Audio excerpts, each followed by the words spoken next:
Hi, you've reached the Talking Racewalking podcast. It's all about racewalking, of course. It's talking to racewalkers from around the world about racewalking. Join me, Noel Payne, an amateur racewalker in Canada, as I talk to elites, Olympians, record holders, masters walkers, and anybody who's out walking as fast as they can.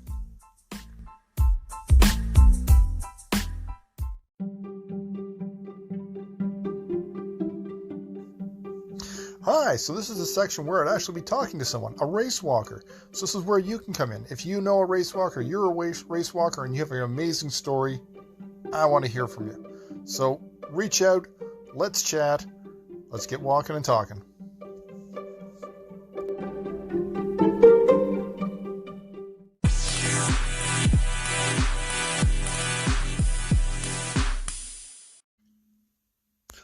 Hey folks, this is a Runningdad podcast, but it's a Runningdad Rewind podcast. And this is a podcast that I did when I was calling myself a Runningdad, and I was a runner and not a race walker.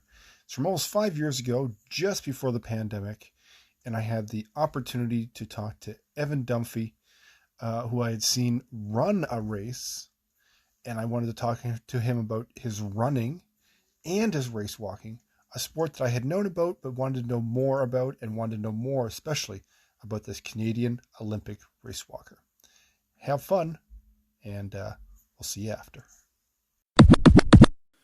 Okay, Evan, welcome to the Runningdad podcast.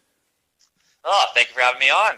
It's great to have you on, and it's a running podcast, and you know what? You're a race walker, but Evan, this weekend, you've proved yourself that you are definitely a runner as well.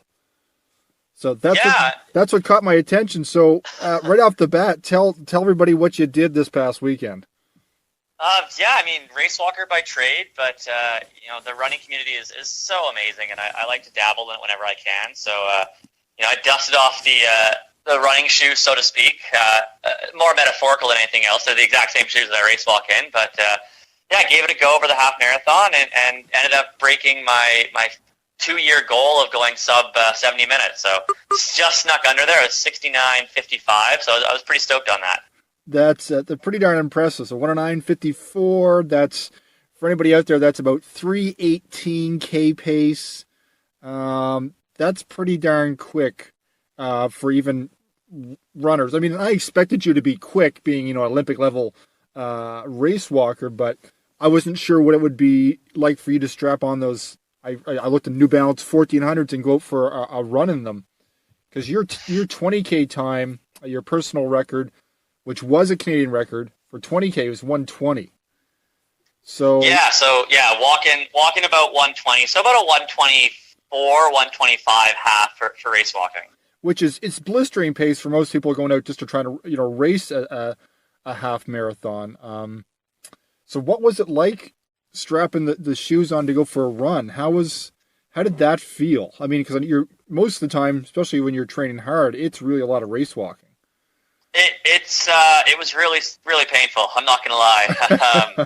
I was really curious to see just how much running I've been doing, because I know it's not much. So I went back and looked at my training diary going back to April 1st, and leading into the race, I'd run about 80 kilometers since April 1st.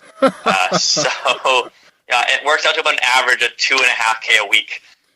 So not your typical build, but I knew I had the fitness aerobically to break 70 minutes there, but I wasn't sure what the legs were going to do with the impact. So, and I'd run a cross country race the previous weekend. I put spikes on for the first time in 2 years. So. Wow.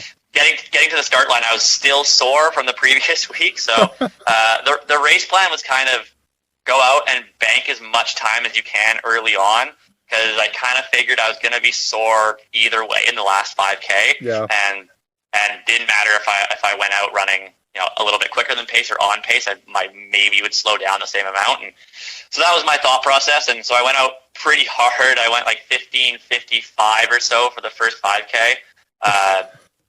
Before settling in a little bit. So I was able to bank that time early on, and I needed almost every second of that in the last 5K. Yeah, I was looking at your splits. You definitely went out blistering. It looked like that last 5K got a little painful. Yeah, it's a tough course. I was talking to Rob Watson about the course, and it's that second half. It's a 2-loop course. The second half of the loop is uphill, sort of into the wind, and so I knew it was going to be painful, and I was just hanging on for dear life. And I looked at my splits. This is the only race I really run each year, and I've run it the last 3 years now. So I looked at compared my splits to the previous 2 years, and was not super surprised to see that my last 5K was my slowest of the 3 years that I'd done it, because I was really swimming in those last little bit. So, in talking about all this running and walking, I guess the first question I had sort of drafted up for you, of course, is it's the chicken and the egg question. What did you do first, run or walk? I mean, we all walk first, but competitively, were you a runner or were you a walker to start? Yeah, so it's a little bit ironic, I guess. So my endurance career really got started when I was 9 years old. I was that quintessential bullying target in elementary school. I was the shortest kid in the class, red curly hair, big thick glasses, shorts that were too short, socks that were too long, and I really loved sport, and I was going to prove all the bullies wrong by being the best at a sport, and I just wasn't very good at anything, unfortunately. But my elementary school started a popsicle stick run where you run a lap of the field, you get a popsicle stick, run 10 laps, 10 popsicle sticks sort of thing. And so I gave that a try one day. And, the ironic bit is that I realized I was good at it because I didn't have to stop to walk at all during the lunch hour when all the other kids would run a little bit, then walk, run a little bit and walk. I could run the entire time. And that was sort of when I first knew that I was, had a little bit of talent for endurance type events. And so I joined a track club and I started running and kind of fell in love with being moderately good at something. And a year later, when I was 10 years old, started racewalking, and again, not many people did it. So I was able to be quite good at it and be the best sort of locally. And I was hooked to that. So basically, they started almost at the same time, started running first, but then kind of grew as a runner and a racewalker all the way up until university. I was still running cross country and stuff like that in my first year at university. Excellent. That's super interesting. And you've really excelled at the racewalk. I mean, the Olympics, gold medals, Canadian records. I mean, this is hard to say as a racewalker. Which did you fall in love with? Was it racewalking that really got you? Is it because you excelled at it, or because there was more of a love for the racewalking than there was the running? Oh, it definitely, at that young age, I enjoyed being good at something. Yeah. There's really no sense in lying about that. I enjoyed racewalking to the extent that my coach was really awesome, and I had some cool teammates I liked hanging out with, but I didn't particularly love training. I didn't particularly love getting made fun of at track and field meets. I did it because I was good at it, and because I was good at it, I learned to love the nuances, and now it's completely different. I do it because I have this innate passion for more than anything, just sort of following something through to reach my full potential. It could have been anything. I think racewalking was just sort of where I got my start because of my personality and a little bit of luck here and there, but more than anything, what I love about it is just seeing how far I can take, something to see if I can fulfill the potential that I believe that I have. No, completely. I think a lot of us fall into, whether it's sport or passions, because of who we are or struggles or challenges. And I think when we develop a passion for something, we find as well, we're super lucky. And you definitely found one that's suited to you. Yeah, so many times things just kind of, it's a combination of you try something new at the right time in your life where you didn't even know you needed it, and you cling to it, right? I think so many people have stories like that where they didn't know they needed that part of their life until they tried it, and it filled a niche hole that is incredibly fulfilling and meaningful to them, and that for me is definitely what racewalking did. Yeah, no, it's super cool. And I guess next question up is kind of, because we're talking, it's a running podcast, but you guys are like our walking brethren. I've done a little bit of race walking. I have a deep respect for it. I think I sent back on Twitter there saying I'd walked a 26-minute 5K just when I was trying it out as I was injured all the time, and that 26-minute 5K walking it, the effort involved is insane. It's so I guess what I'm asking, my question to you is, how do you explain to people what it's like to walk that fast? What's the difference between, walking, running, and then hitting that race walking level where most of us can't, even trying, would not be able to run like a 124 half marathon. I mean, walk it. Like, what's it like? Yeah, I think essentially one of the biggest misnomers and what I try to work the hardest on when I interact with the running community to sort of get over that idea that it has the word walking in it, so it's automatically sort of lumped into an easier effort sort of style. I think that's natural. I don't blame anyone for doing that. So my biggest job is just to convince people that it's really exactly the same as running. So I describe it to people as it's running with rules. Yep. Everything about it is the exact same. We train the same way. We utilize. I did an Ask Me Anything on Let's Run, and people were asking, well, can racewalkers still do altitude training? And I was like, yes, it's running with rules. Just everything you do in running, we can do in racewalking. And then they'd say, oh, but what about, do you do interval training? And I was like, yes, it's running with rules. Everything's the exact same. So it was fun to kind of like get that point across. And we do VO2 max testing while racewalking, and we can get my highest VO2 maxes that I've recorded is 75 mils per kg per minute, and that was done while racewalking, and we can get up to heart rate max while racewalking. And I think once people understand it, that the effort level is the exact same. You're just going slower than you would be running because it's a less efficient way of moving. People starts to understand it a little bit more. But people sort of are always amazed at the fact that I can walk the equivalent of a 124, 125 half marathon. But the thing I always say back to them is that it's all I have to do with my day. I get to go out and I get to go out and train whenever it's convenient for me.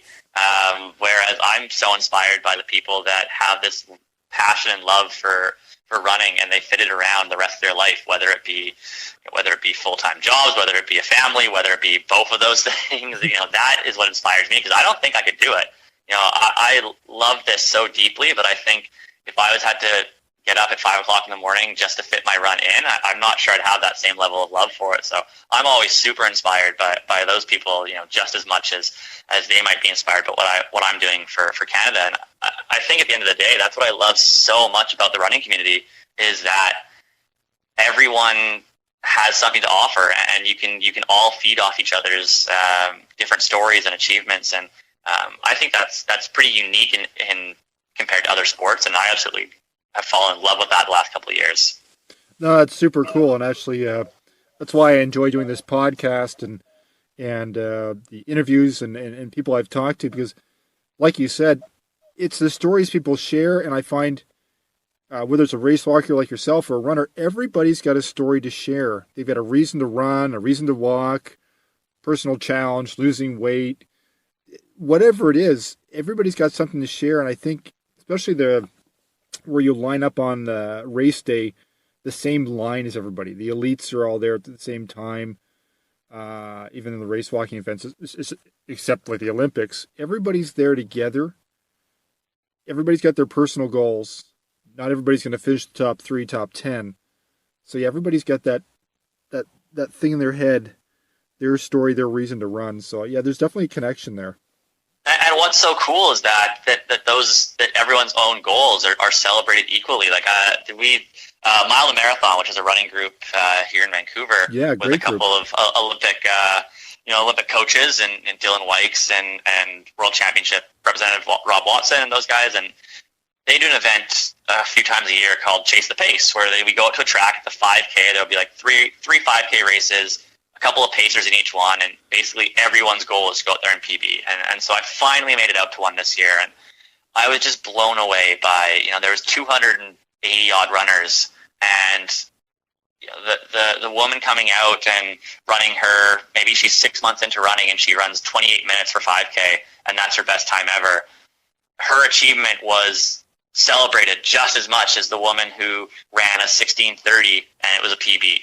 Like, it was the exact same. And I absolutely just, that idea just really hit me. And I was just sort of sitting there on the sidelines, just embracing this community, because that's so cool that you can have elites and everyone else, as you say, on that same start line, like starting from the same point. It's so unique to sport, and I think we need to do a better job at the elite level of embracing that, because I think a lot of athletes at my level can forget that, and I think we're missing out on a level of inspiration that we could have if we were more open and contributed back a little bit more to that community. Yeah, well, I think a lot of you do. I mean, I think there's definitely a mutual respect, but yeah, I know the average runner, or those guys that are not quite elite but training hard as well, would love to interact more with the elite community and try and give back to you guys as well, especially Canada.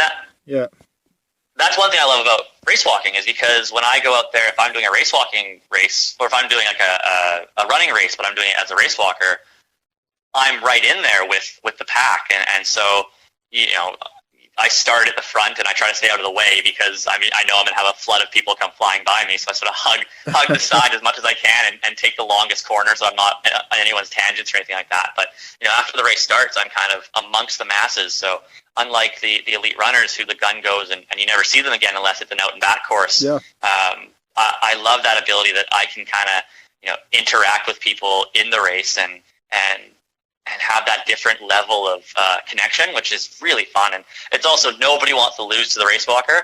So it's always amazing how many people I can have come up to me after races and say, you passed me and I was having a rough day, but then you passed me and I wasn't going to let you beat me. So I clung on to you and you pulled me to a PB. So, thank you for that. And, that's so cool to hear stories like that when you hear that you're able to contribute to somebody's best ever performance.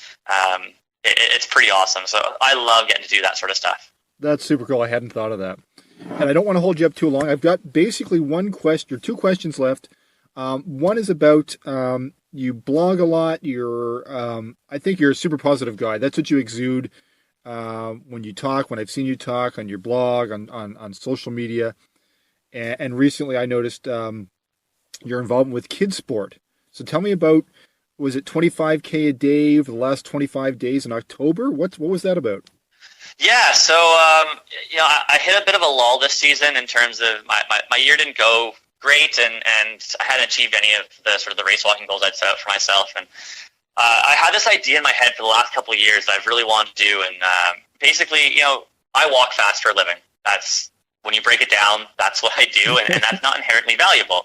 100 years ago, I would have been a great messenger, on the front and delivering messages back to, that would have been great. But it's just an outdated mode of transport. It's got no use anymore, really. So that said, I knew that there had to be some way that I could take that skill and use it for good. Kids Sports, an organization that's pretty near and dear to my heart. My life was transformed through sport, and I don't know who I'd be without it. And to know that there's kids out there that don't get to experience that simply because, try as hard as they might, their families just simply can't afford to pay those registration fees, that kind of eats me up. And that's where Kids Sport steps in, and Kids Sport basically just very simply gets more kids involved in sport by paying the registration fees for families that can't afford it. And I've been an ambassador for them for the last 2 years, and I really wanted to help them out and do something tangible and actually make a difference. And so I thought, okay, how can I take my skill of walking fast and use that to help? And so they were celebrating their 25th anniversary this year. So I said, hey, why don't I go out and I can walk 25K a day for 25 days and raise awareness and raise money for Kids Sport? And hell, while I'm doing it, why don't I do 25 school talks, throughout the fall as well, and connect with 25 schools and 5,000 kids. And so that's what we did. And throughout October, I walked about 640K, and we raised about $11,000, $12,000 for Kids Sport. And now I'm in the thick of it with the school talks. I've done 6 school talks. I got 19 more to go, and all the schools are raising money, and all that's going back to Kids Sport with the simple goal to get more kids involved in sport. And it's been so much fun to get to take, my journey and share that journey and sort of instill, especially in the kids, instill that idea of, hey, find something you're passionate about, find something you're good at, and then you find a way to use it to help others. It's been super rewarding and really, took what was not a great season for me and made it one of my most memorable years and one of the most memorable things I've done in sport, a reality. I love that. I love seeing people connecting sport, especially my sport, running and race walking as well, and doing good with it. There's something, I've paced people. I ran this year, helped pace a friend a 200-kilometer run nonstop from Montreal to Ottawa. So I kind of was her pacer, so I ran 150K of it with her while I was tweeting and whatnot. But you forget about things when you're doing something for good. You forget about the pain or the challenge, and it adds something. The same as you've done, having a tough year. But then when you're able to see the good you can do, inspiring kids and stuff like that, it adds something. So there's something special about that. Yeah, it becomes bigger than you. Exactly. I think that's the big thing. Is that when it becomes bigger than you, there's a whole different level of motivation. Yeah, no, super amazing what you're doing. And I think the fact you have that special ability as well, because you are someone that people look up to. You've been to the Olympics. You've got the records. Kids look up to that. So there's a role model. That's an amazing opportunity to inspire kids. And great job. So I saw that, and I thought that was super amazing. Yeah, thank you so much. And if anything in that sort of resonated with any of your listeners and they want to check it out and see what we did or even contribute to kids sport, they can check out my website. It's just dunfeewalks.com. So that's just my last name, DUNFEE walks.com. And we obviously love the support. That's perfect. Yeah, and I'll add some at the end here when I do my little closing thing after we chat. I'll send out the information because you're on Instagram, you've got your own blog, you're on Twitter, so I'll make sure that gets out. And my last quick question before I let you get back and relax for the evening is, what are your plans for 2019 and beyond? You said you didn't have a good year this year. Well, good year in terms of your set goals, but what's in the future for Evan Dunfee? Yeah, just 2019's a lot about just building that base towards Tokyo. So putting in a lot of groundwork, going to try and put in 6,000 kilometers. We got the Pan Am Games in Lima and Peru in the summer, so I'm going to try and defend my title from Toronto 4 years ago.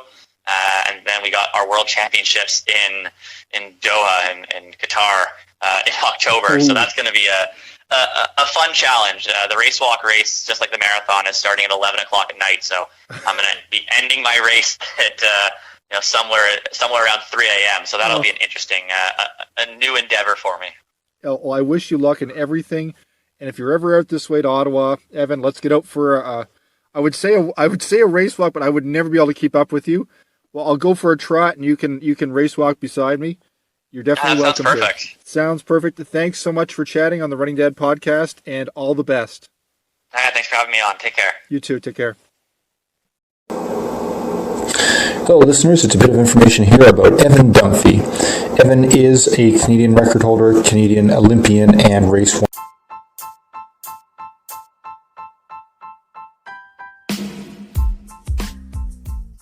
That's it, folks. The end of the podcast. No walkers have been harmed in the recording of this podcast. And, of course, at the moment, we have no sponsors or supporters at this point to fund all this amazing podcasting. But if you're out there and have a race walk company that produces some sort of race walk apparel product or something you think race walkers would love, get hold of us. We'd love to have you on board. Give us a holler.